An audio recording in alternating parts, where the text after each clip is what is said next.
Hello and welcome, Patty. Hi, I just figured out how to unmute.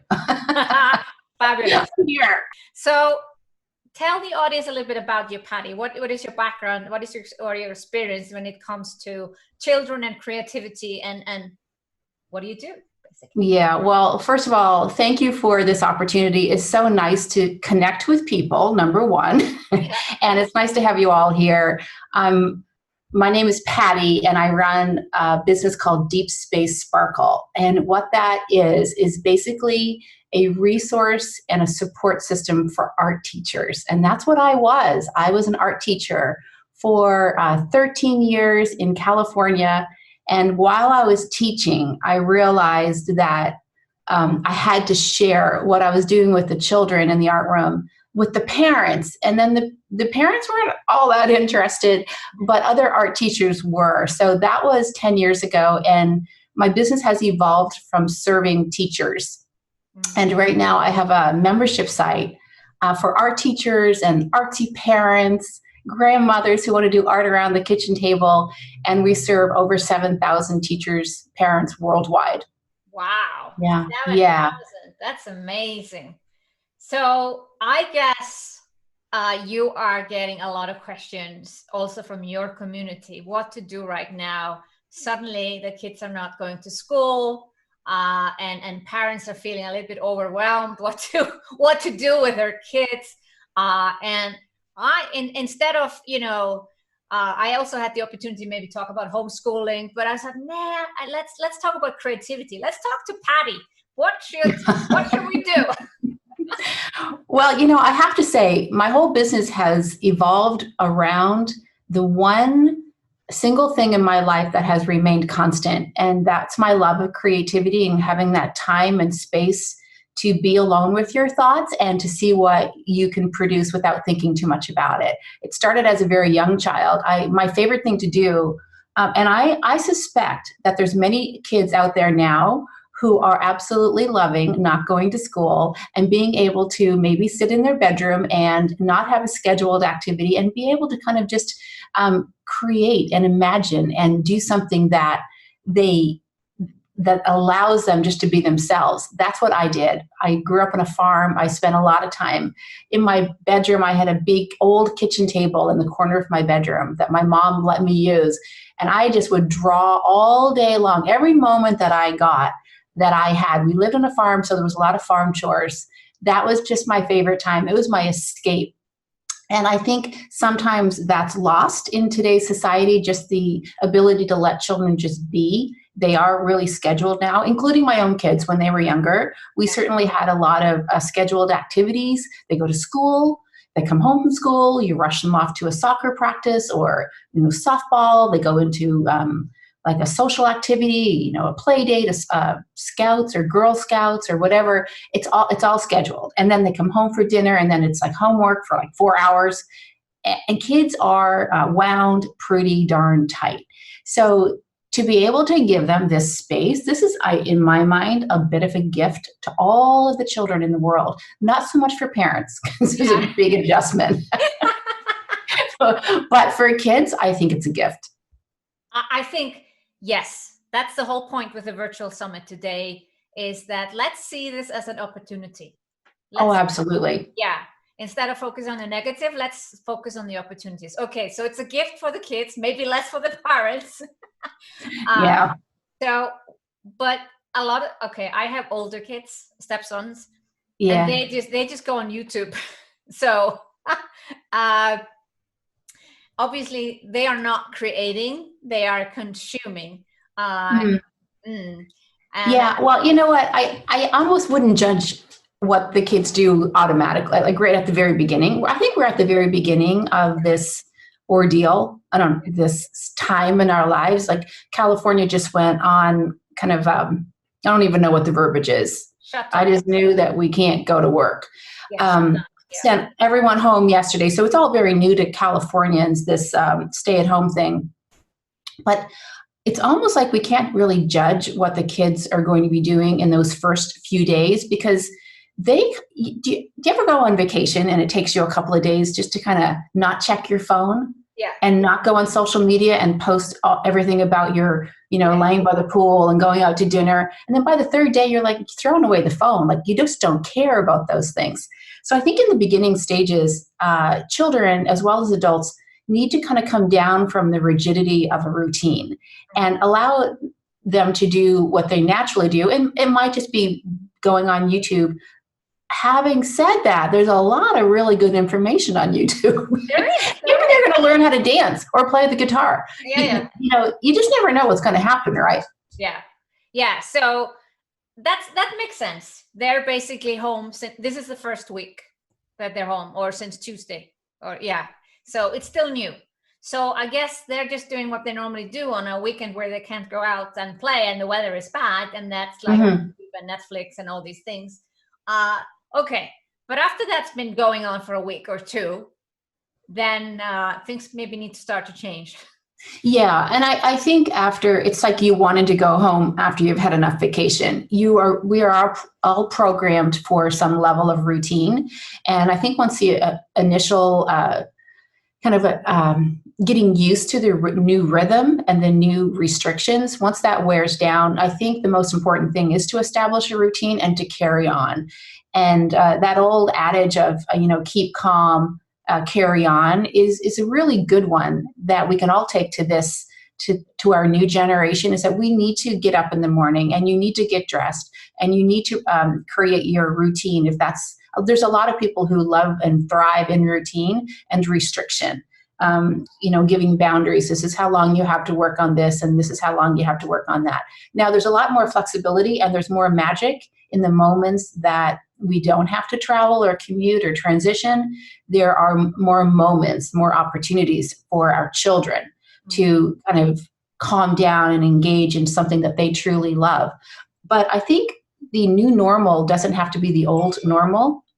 There are a lot of opportunities for children to learn a new skill, to interact more with their parents, to learn how to cook, to learn how their parents operate at home, to polish the silver. I don't know. Anything that's new, it's not a bad thing. Like we have such high expectations. So they have to be in their classes. They have to be doing all of these things. Yeah, they do. But you know what? It's okay that you explore this territory. I am not a child expert. I am not.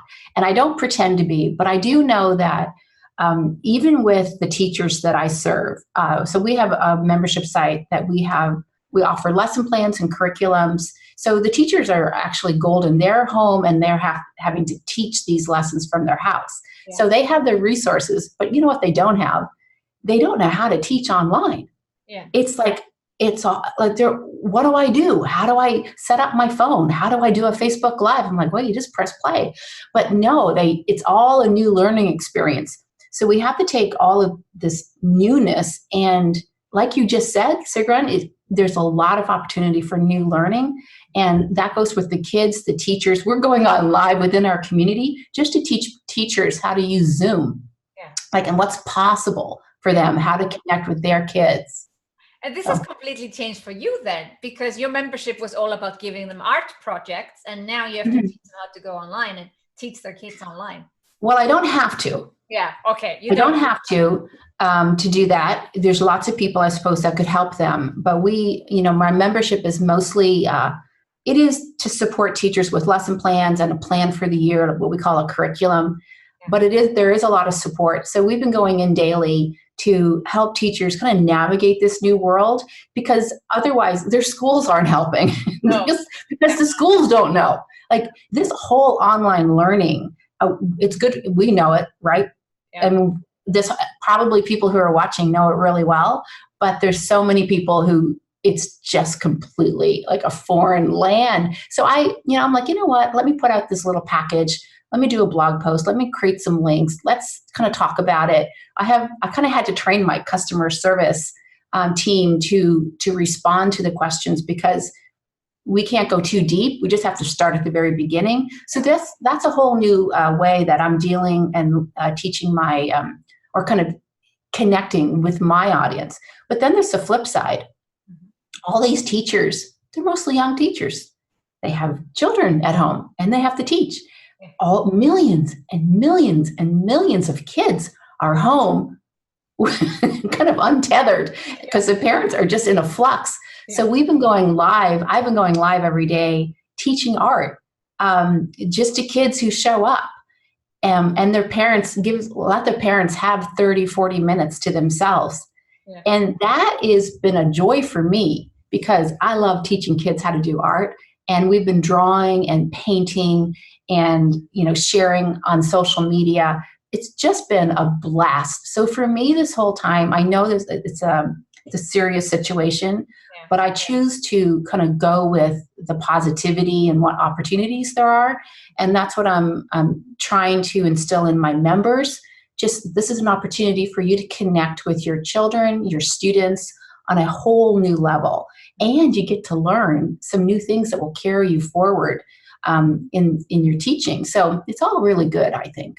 Yeah, I love that you have taken the opportunity to actually go directly to your customer, who is in the end the child. Yes. Yeah, that's beautiful. And I see it's always been that. Yeah, a lot of people have been doing that. So I just heard of someone that had to close their bakery. Why don't you just teach how to bake? Yeah. Yeah.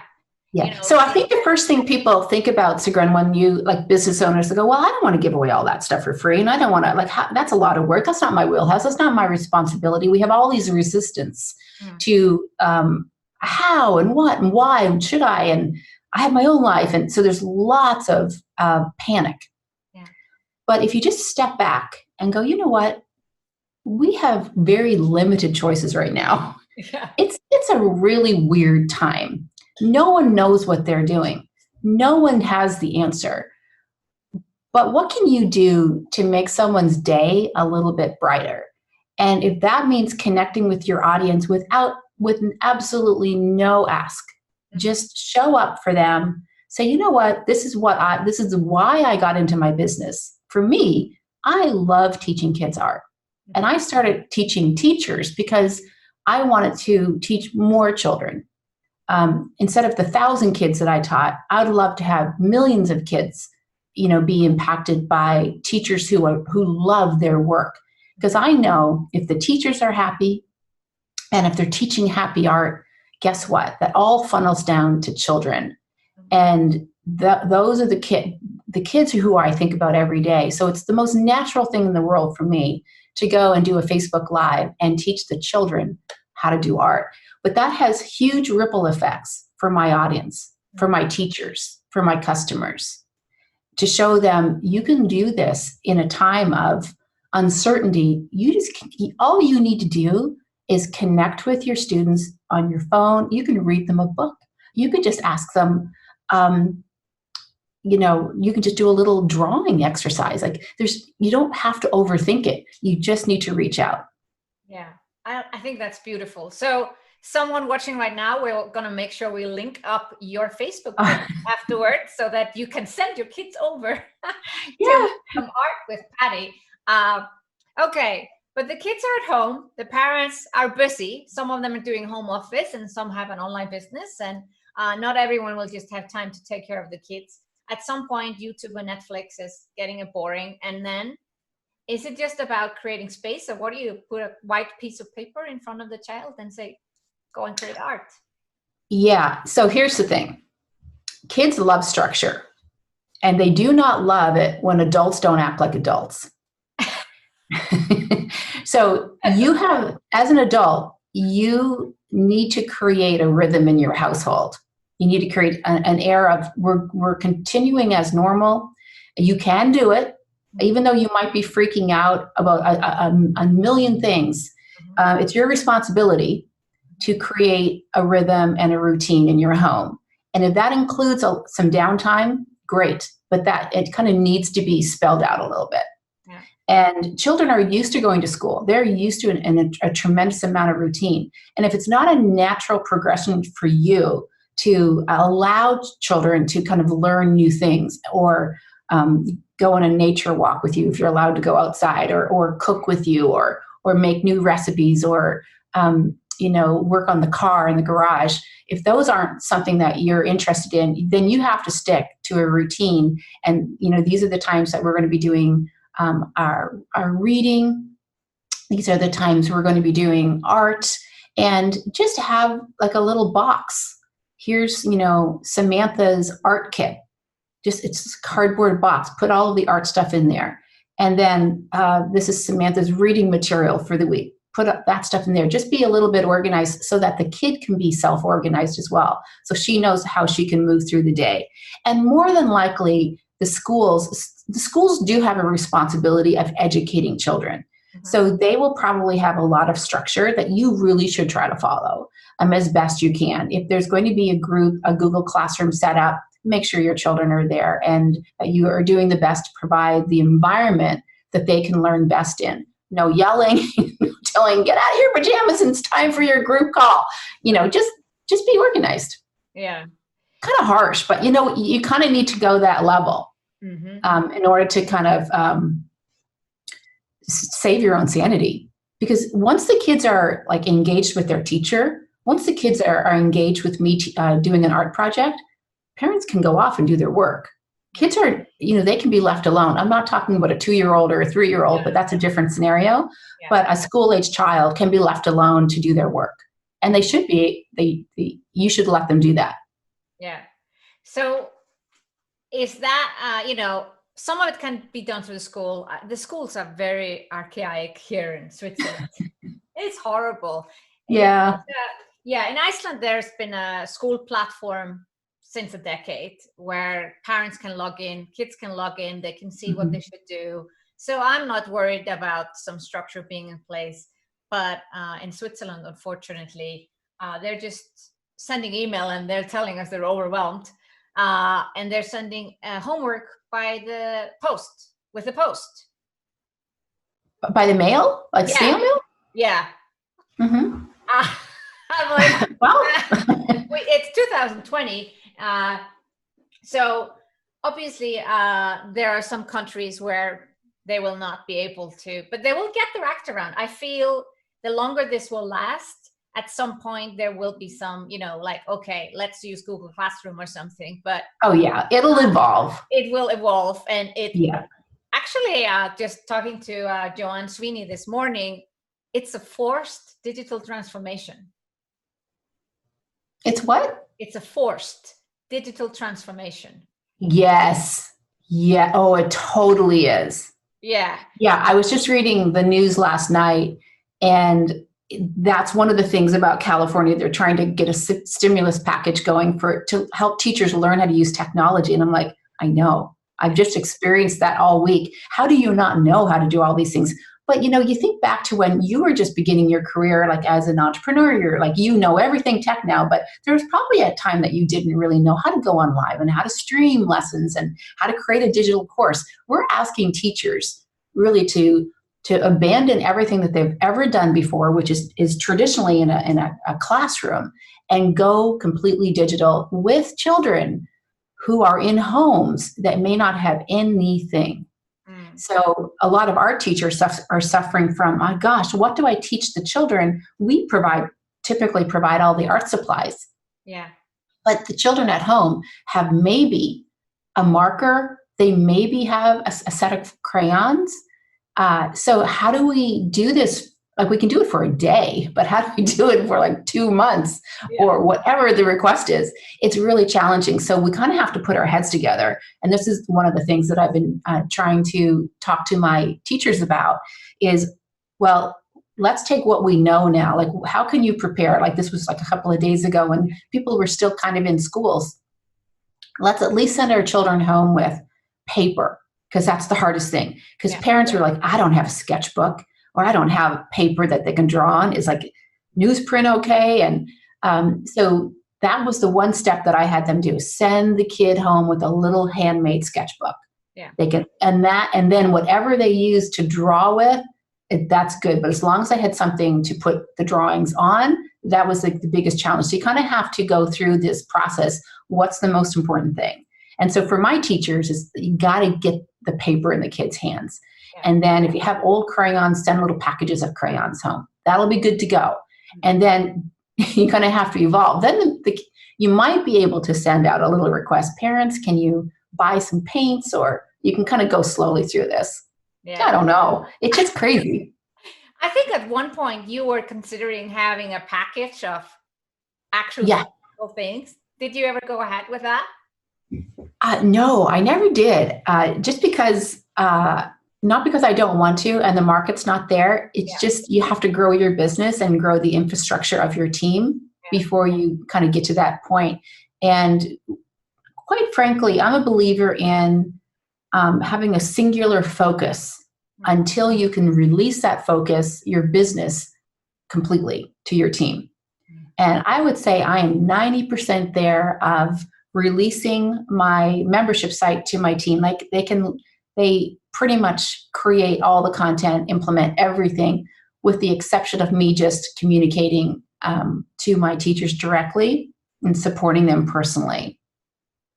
And so we're almost there, and we've actually kind of started the process not long ago of getting videos that are specific to parents, because what parents want to create with their kids, or the projects that children can sit down and do on their own, they're really different than projects teachers would use in the classroom, because teachers are teaching skills. They're teaching artist-based lessons. They're teaching art history. They're teaching connections to community. They're teaching a variety of things.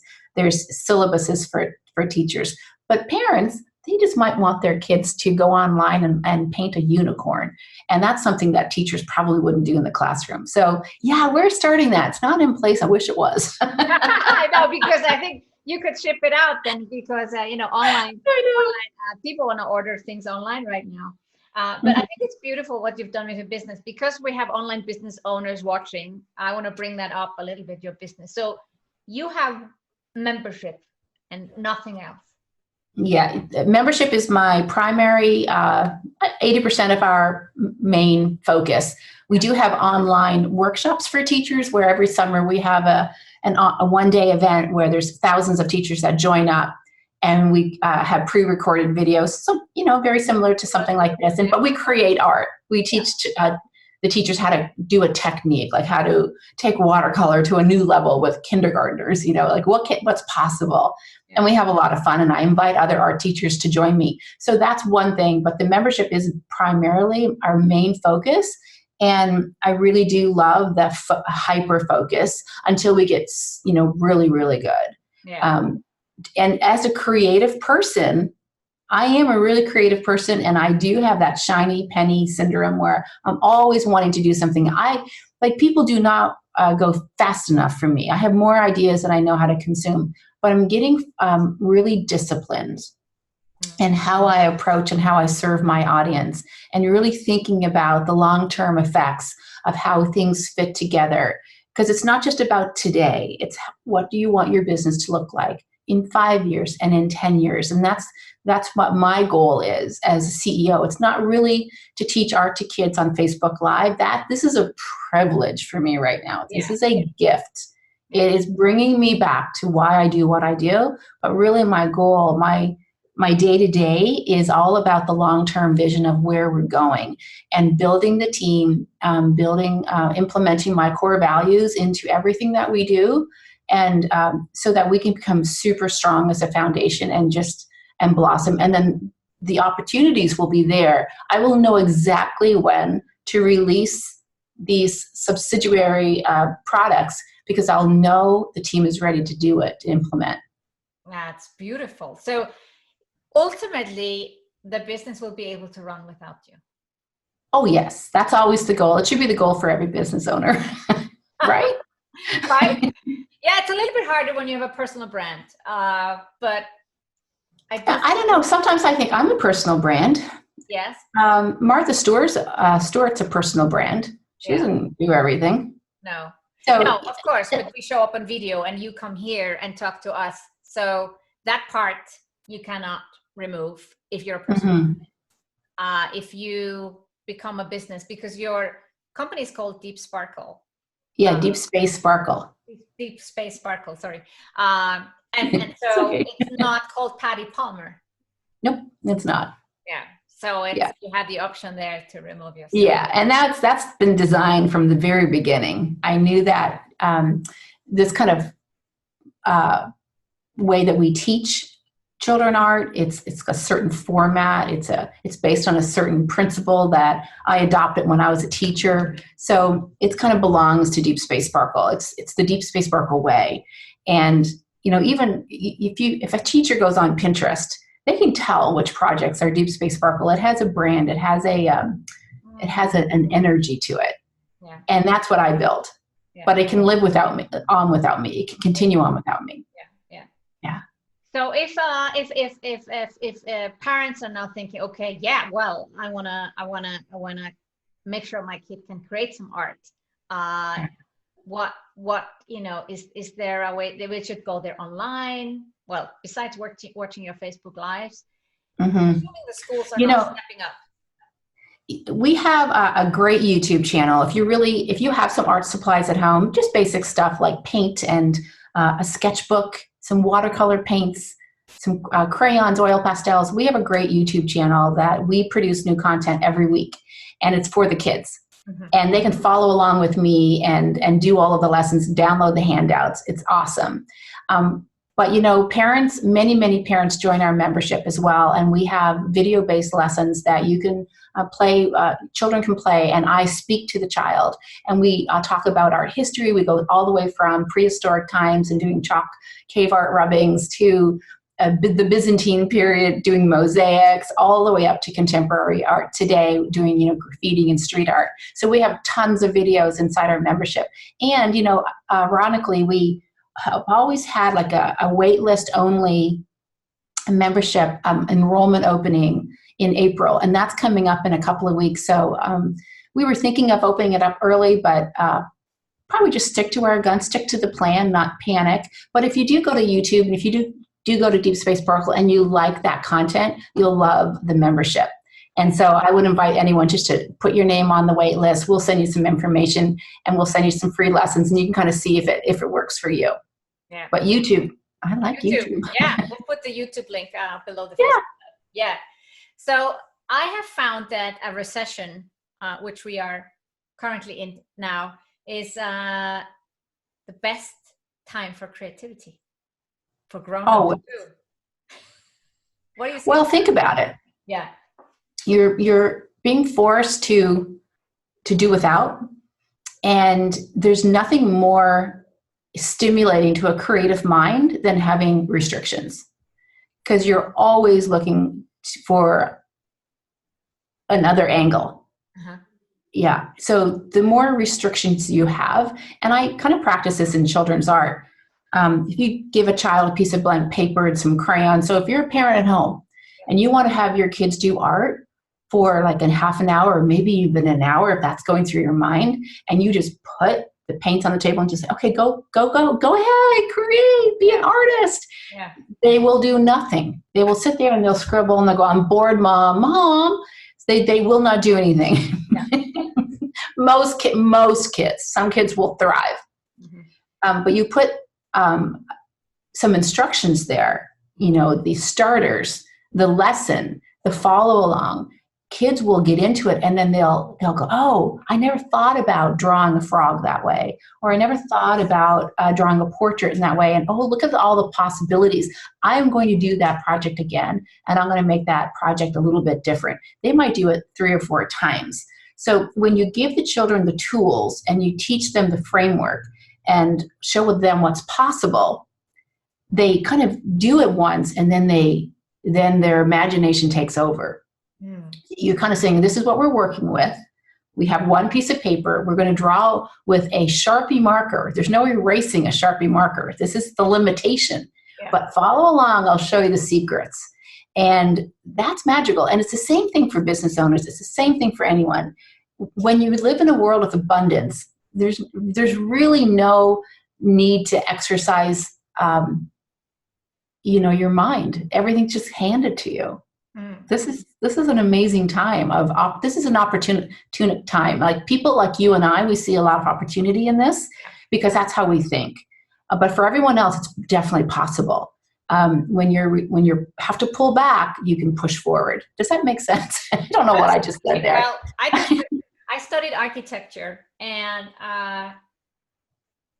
it was much easier if I got like, okay, this is the space for the house, like, and here is like, you can only build like this, and it has to have a whatever, this type of a roof, or even the color was given or whatever. That's when you become creative. Oh, yeah. If you have a piece of paper and say, design a beautiful house, like, whoop, I don't know. Yeah, and you tend to give up. And then, see, parents have a lot of expectations that children and creativity go hand in hand, and they do. Mm-hmm. But not every child is able to sit down and create and draw and draw and draw and create masterpieces. Some kids will, but they need some type of prompt. When I was a child, I just didn't go to my bedroom and draw willy-nilly. I loved, there used to be those old-fashioned how to draw books that you would get at the 5 and dime. You know, I don't know. I'm so aging myself here. Those department stores, you know, on that bookshelf. And I would trace all of these figures. I wouldn't follow the steps. I would trace them and then trace them again and again and again and again. I would put different clothes on them. I could do that for hours. It was just so much fun to trace, create. And I was basically creating my own limitations, right? Mm-hmm. But it was just the most fun. So we have to be really careful of not judging that or expecting that children are just going to like flourish when you just give them a bunch of paint. Like people think the more paints and glue and glitter and sequins and crayons and paper and that you give a child, that they are just going to be in hog heaven. It's too much. Reduce it. Give them a piece of paper, give them some oil pastels, some watercolor paint, let them explore watercolor resist, but give them a starter, give them a lesson, let them follow along with someone like me or any other art teacher online. It's fantastic for them just to kind of get started, and then that propels them forward. Mm. I was thinking of, there was just lost a thread there, but you know, when I was in architecture school, I would also be reading books of, you know, like guys like Frank Gehry, and seeing that creativity, and you think, oh, I can never do that. So does that like stop people from starting, or kids when they feel? I think people, have too high expectations of what creativity is. Yeah. And I think you should just let it all go.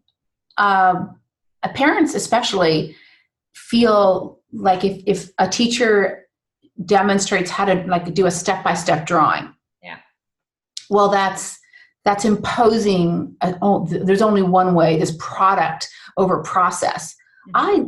The process is everything. It's all over the place. But the instruction is important at the very beginning. There are very, very, look, I taught thousands and thousands of kids.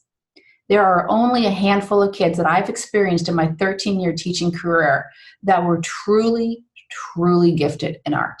Mm-hmm. Like extremely creative thinkers would look at my lesson and go, okay, and then do something completely different that would be amazing. Yeah.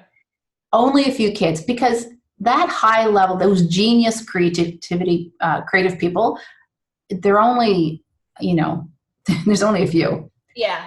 But like really, like if you take the extreme, but every kid, and I'm talking every single kid can learn how to draw. Mm. And every single kid can be taught how to use watercolor paints and how to use tempera paints or acrylic to create something that's beautiful to them. Mm-hmm. Every kid has that ability. But they do most like to have some level of instruction. And then you should kind of balance the instruction with a lot of free time. Mm-hmm. With a lot of time for them to say, okay, I did the lesson, and it just starts to fire off the neurons. Yeah. And then they go off on their own, and they have more to work with. Yeah. So the more you feed into that, the more they can expel on their own. Yeah. No, I love that whole point about boundaries. Ours just a quick comment here. Yeah.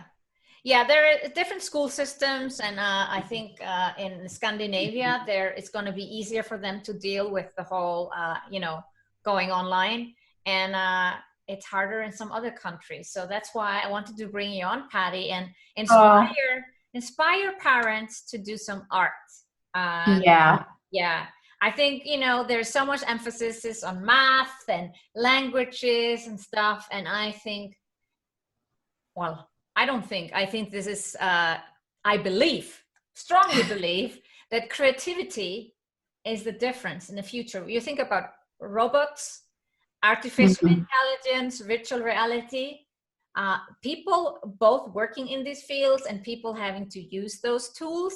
Soon you will have coaches using virtual reality. We already have. I have a client who uses virtual reality and that psychologists can use to help their patients get over fear. The only way you're going to get to all of that is creativity. Yeah, I would agree 100%. And that means giving children time to tinker, to explore, to ask questions, not just with reading and math, but, working within the house, cooking, playing games, board games, playing cards. I think all of those strategies, and the more experiences you can give to a child, the more questions he's going to ask about things. And I think that the curiosity is what we need to cultivate the most. Yeah. Creativity absolutely is a kind of like a direct cousin of being curious, of wanting to know different things. Yeah, I love that. Yeah, curiosity, because you have to be curious. Yeah, and that leads to creativity. Yeah, and we're gonna see an explosion in creativity as a result of what's happening right now. It's happening. Yes, I guarantee it. Recession with grown-ups, but I'm hoping that also instills something in kids that they can take with them. The next recession, because it happens every 10 years. Oh, okay. 8.5, according to the stats, 8.5 years. So, Patty, I know you have to run off to your next appointment. Thank you so much. If you have any questions for Patty, then just put them below the Facebook Live and we'll be able to see them here. Thank you for joining us today. You're so welcome. This has been a pleasure. Bye-bye. Thank you.